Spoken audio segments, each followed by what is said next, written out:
A aula pública de hoje discute a democratização do livro na América Latina.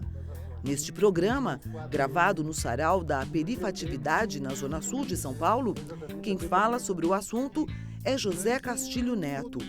Doutor em Filosofia pela USP, Castilho Neto foi secretário do Plano Nacional do Livro e Leitura nos governos de Lula e Dilma. A América Latina experimentou um amplo processo de integração nos últimos anos. Em termos de educação e cultura, os países da região também passaram a discutir como democratizar o conhecimento. Para especialistas, garantir a circulação e o acesso aos livros é fundamental para esse processo. Nesse sentido, surgiram iniciativas para consolidar bibliotecas comunitárias, para incluir literatura no currículo básico das escolas e, sobretudo, criar políticas públicas de incentivo à leitura. No entanto, ainda existem barreiras que impedem um plano latino-americano para a produção e edição das publicações. Mas, afinal, como implementar políticas públicas capazes de incentivar a circulação de livros na sociedade? Como democratizar a leitura na América Latina?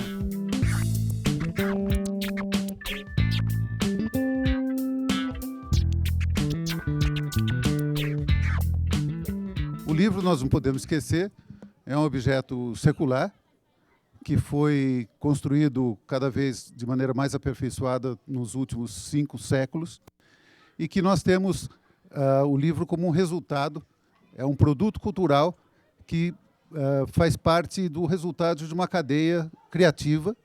Os autores, os escritores, passa por uma cadeia produtiva, que são as editoras de todos os portes, e chega finalmente às mãos do leitor. Esse objeto, essa criação do autor, essa criação dos editores, ele somente se realiza quando acontece a leitura. E aí é outro ato. Não é o mesmo ato, mas são atos que se complementam, são atos que se interagem.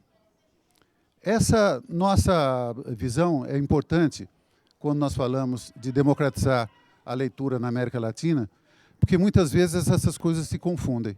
Não basta apenas ter o resultado daquela indústria editorial, daquela feitura editorial que é fazer um livro.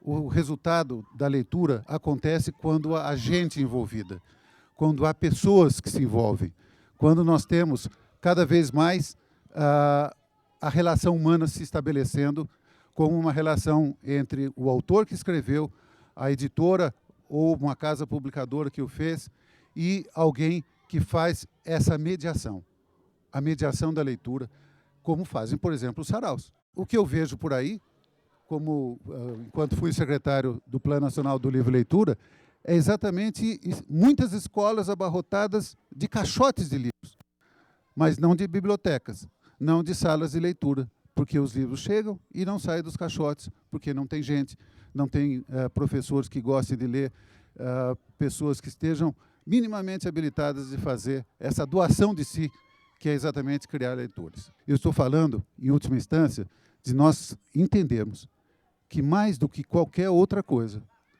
a questão da leitura, a democratização da leitura, só é possível quando nós construímos também países democráticos. Quando nós preservamos também, dentro da construção da democracia, nós preservamos palavras fundamentais, que é inclusão, diversidade, pluralidade de opiniões, respeito ao outro.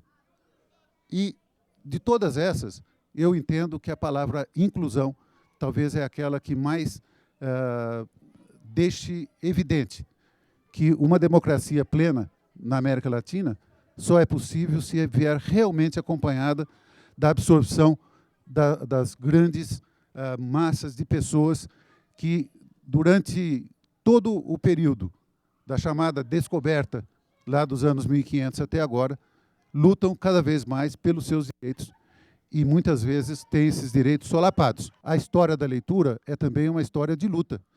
É uma história onde nós temos que ter, mais do que qualquer outra coisa, a escuta de tudo que se faz na sociedade. Mais do que qualquer outra coisa, nós precisamos escutar e saber o que de fato funciona em cada um dos lugares. E aí nós entendemos a palavra e o peso e a necessidade da palavra diversidade. Porque em cada lugar, só para falar do nosso imenso país, em cada lugar nós temos uma forma de fazer leitores, um jeito de fazer leitores.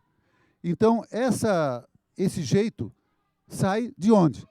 Sai de onde a leitura acontece, numa América Latina que começava a encontrar o seu caminho da liberdade, o seu caminho da independência das grandes potências.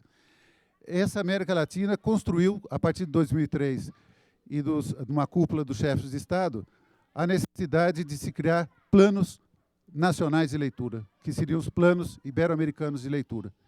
E nós tivemos, de lá para cá, 17 países que se engajaram nessa luta, entre elas o Brasil.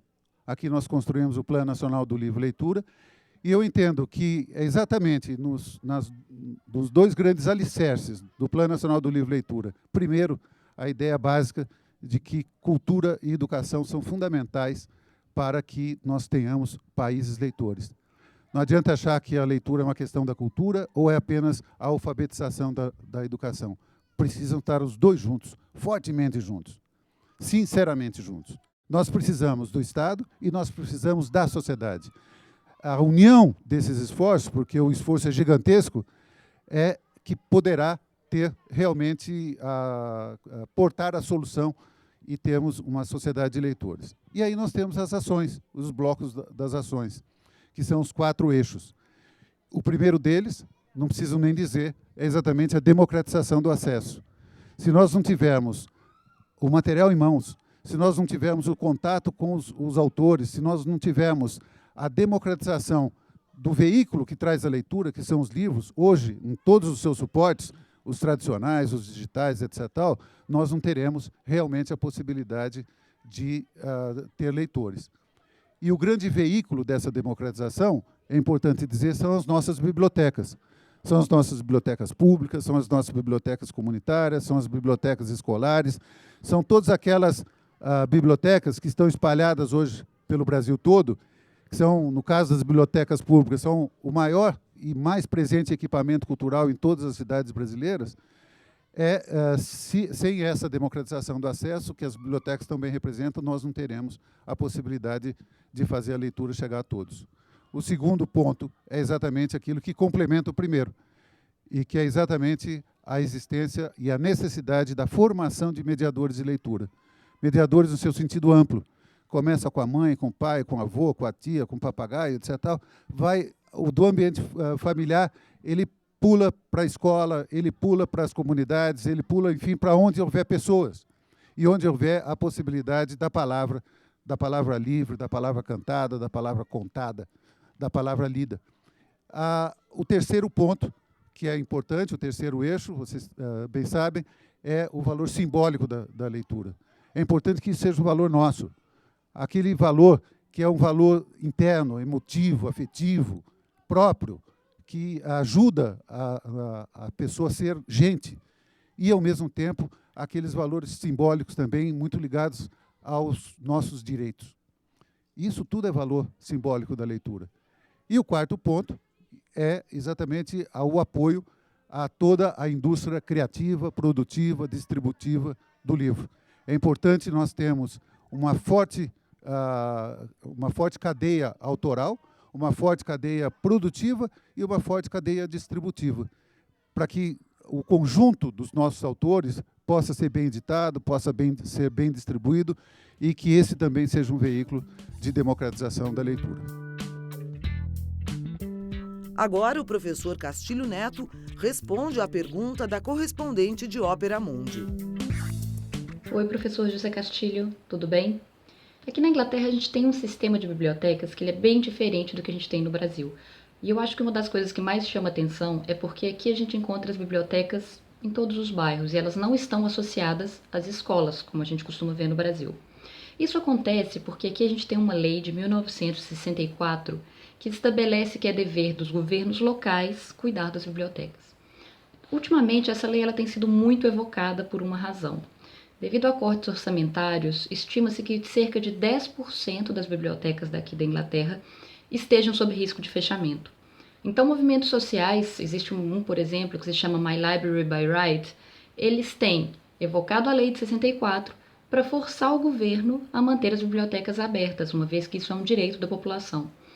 Eu gostaria de saber, na sua opinião, se uma lei dessas, deixando claro a obrigação do governo em manter as bibliotecas, poderia ser interessante no caso brasileiro, ainda que seja para ela ser usada dessa mesma forma, como um instrumento de pressão da sociedade civil para fazer com que os governos mantenham as bibliotecas e abram bibliotecas para a população.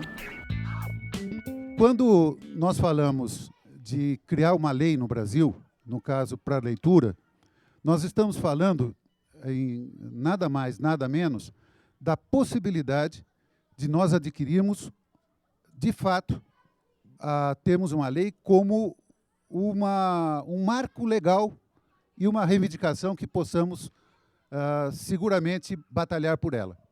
Não é? E é importante que exista uma lei, porque quando existe uma lei, ela se transforma simbolicamente num direito constituído. E nós temos que lembrar nessas horas dois grandes mestres que eu chamo a atenção de vocês. Um deles é Paulo Freire. Paulo Freire diz em toda a extensão da sua obra, em vários momentos, não é? A questão de que nós não podemos pensar as aquisições, as inclusões, aquilo que faz parte, deveria fazer parte de todo ser humano, e quando nós estendemos, as sociedades estendem isso para o conjunto da sociedade, muitas vezes é colocado como se fosse uma concessão, como se fosse aquilo que nós concedemos, como se fosse algo, bom, tiveram tantas mazelas históricas, tantos problemas, vamos ceder isso. O Paulo Freire diz, não, nós temos que trabalhar isso como direito. É direito das pessoas, é um direito humano das pessoas. E a leitura se insere exatamente nesse quadro. O segundo mestre que eu lembro é o mestre Antônio Cândido e o seu famoso texto, O Direito à Literatura, não é? Onde ele coloca esse direito à literatura como parte integrante da própria integridade do ser humano, da sua formação como pessoa, como cidadão, como ser emotivo, como ser sensível e como ser racional. No Brasil, eu lembro a vocês, nós tivemos nos últimos 10 anos, ou nos últimos 13 anos, na verdade, as primeiras leis ligadas à questão do livro e da leitura. A primeira lei de 2003, que é a conhecida Lei do Livro, que diz mais respeito à produção do livro e também fala sobre as bibliotecas. Nós tivemos, em 2010, uma lei específica para as bibliotecas escolares, que cria até 2020 a necessidade de que toda escola brasileira tenha uma biblioteca, mas existem outros projetos em andamento, uma outra lei das bibliotecas que está em circulação, assim como vários tipos de leis que estão passando hoje pelo Congresso Nacional. Mas eu queria chamar a atenção de vocês que nós temos uma espécie de lei magna, mas exatamente nós estamos a um passo de criarmos, no Congresso Nacional, a aprovação da Lei da Política Nacional da Leitura e da Escrita, que vai regulamentar e vai colocar como obrigatoriedade de todos os governos federais a criação de planos nacionais de livre leitura, tornando, portanto, como política de Estado, aquilo que nós entendemos ser algo de direito de toda a população brasileira, que é o direito à leitura. Então, nesse sentido, e concordando com a Raquel, nós precisamos ter uma lei pela qual nós possamos brigar, não é? Aliás, o movimento que eles criaram, não é? A biblioteca, se não me engano, a biblioteca por direito. Não é? É assim que eles estão fazendo o movimento pelas bibliotecas na Inglaterra. Não é? E, no caso nosso, além dessa questão da biblioteca e da leitura por direito, nós não podemos esquecer nunca que essa também é uma luta que se encaixa em toda a luta permanente da população brasileira para ter uma nação livre, emancipada, não subalterna. A leitura faz parte disso, porque sem a leitura nós não compreenderemos jamais esse mundo da dominação pelo conhecimento e pela informação na mão de tão poucas pessoas e tão poucas instituições.